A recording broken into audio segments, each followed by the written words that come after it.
Maida Maihing kaba nupi oibi kanana su pamnade. Maihing kaba si yamna keningba setning saningba sahi matangda kaba dauna ayamba su tawi. Ngasigi video asida Yumda isam samna natural remedies sing sizinaraga karamna maihing phahanba yabage haiba mathang thamjarake miryeng taminase. Ahanbada aloe vera masida aloe hairiba masal si yawe. Masina melanin production tawba hantahale. Aloe vera si maida karamna taigadage haiba thamjarake. Fresh aloe vera gel si haibadi aloe vera si hekpiraga yumdagi hobiraga de dum hekpiraga magi manungi gel si lokthokpiraga maihing kaba mafam sida taibiyo. Tairibadu minute kun natraga kuntra haidi pungkhai amuram thambiraga mai tathokpiyo. Masi nongmada anirak soidana tawbiyo. Anisubada yaingang da curcumin hairiba masal si yawe. Masinasu melanin production tawbada athingba pi. Yaingang si karamna maida sizinnagadage haibasu thamjarake. Yaingang asuba si sangom natraga sangom apambaga yalaga paste sembiro. Aduga hairiba paste tu maida minute 15 natraga kun tairaga thambiro aduga mai tathokpiyo. Masi sayol amada ani ahumlak tawbiyo. Mathangda vitamin C si isam samna ikhoina sampradagi dumak phangba yai. Vitamin C na mai kusu panthokhanbada asukimatik sauna mating pangba ngami. Masina maihing kaba mafam ngauthokhanba ngamgani. Adubu acidity wangbanina sampra mahigumba sizinnabasidadi ekhoi khara sectionbiyo. Sampra mahi si khohiga haibadi khohi samas ama aduga sampra mahi samas ama sigi sangda yalo phajana yansalo thitpiro aduga maida taibiro minute 10 natraga 15 tairaga thambiro adugi matungda mai tathokpiyo. Adum mai si ising asambana tathokpiyo lumbu sabe ising oirabasu yai yamna sabe ising di tawbiganu. Masisu sayol amada amu anirak tawbiba yai. Adu natragana vitamin C serum ama nungtigi sizinnabiba karisu kaide. Marisubada alu da ketakoles hairiba masal si yawe. Masina kusu irai laina ngoktohanba ngami. Alu ahingba si pana soibiro natraga tangkhaida khaidatpiro aduga maihing thungba mafam sida takpiyo. Yamna ka hena di takpiganu maigi unsa si pasalaga allergy gumba natraga irritation gumba thokpa yai.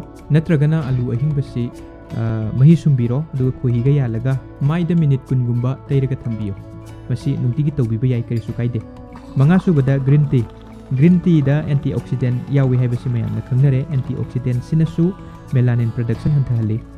Green tea lon kibagi samanadu cotton pad amada phajana sangtokpiraga madu maida khoigi face mask oina hapiba yai. Taruk subada sangom apambagi mask semaga maida hapiba. Sangom apambada lactic acid yawe. Masi maida minute 15 kun gumba taibiro adugi matungda mai tathokpiyo. Sayol amada ani natraga ahumlak tawbiba yai. Mathangda khamen asinbada lycopene hairiba chemical si yawe. Masina maram oiraga UV damage haibadi nungsagi mangal-dagi ultraviolet rays damage dagi masina irai laina ngakthokpa ngambada natana hyperpigmentation haibadi mai katekhanba musinhanba masing ngokthokhanbada su yamna sauna mateng pangi ngokthokhanba ngami. Aduna khamen asinba si mekhairaga haidi paste sembiraga masida olive oil khara yanbiraga face mask oina semaga maida hapiyu. Sayol amada anirak tawbiyo. Mathakta thamjakriba home remedies mayam sidagi adumna apamba amani adum sizinaraga try tawbiyo. Aduga khwaidagi maruoiba amana sun protection haibase sukimatik yamna maruoi. Nungsa yeiriba makai maihing kaba maihing musinba henselhangani. Aduna tangai phadana yamdrabada SPF 30 dagi hena yawba sunscreen nungtigi taibiyo. Aduga maihing yam ka hena kaba misingde pung ani khudingi adumak taibiyo. Aduga yariba makai nungsa fuhanbiganu. Nungsa da tangai phadana sathokpa taragasu satin upiba tupi upiba aduga mai kumbiba kok kumbiba haibasima kaubiba yade. Sinjaktasu khara makai khoina semdokpa tare antioxidant yamna yawba sinjak sing haira na singba green tea na singba sangnaina adumak thakpiyo.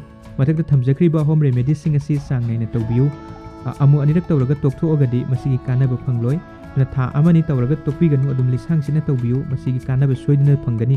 Aduga hairiba singse lisang sina tawraba phawba kanaba phangdraba adi yamna stubborn oiba maihing su adumak lei phau haiba pak yagandaba masigumba si oiragadi dermatologist haibadi skin ki doctor ama tanaraga advanced treatment tawbiyo adum soidina phagani haibasi thamjaningi.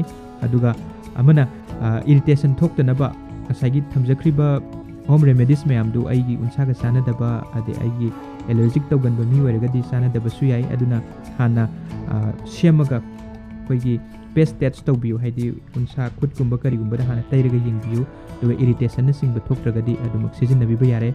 Ahenba bonus ama thamjarake ana maihing si ekhoigi birth control pill chaba nupising aduga mironbi nupising aduga menopause lakpadagi hormone replacement therapy na singba tawba nupisingdasu mahingsi yamna kagali aduna hairiba kangusigi category sigi oinadi asaigi birth control pill si saba to oba aduga pregnancy si loiraba matungdasu dum masana hairiba pambaising si sijinadraga su aduma fajakigani haiba wafam simasu tamjage thagasari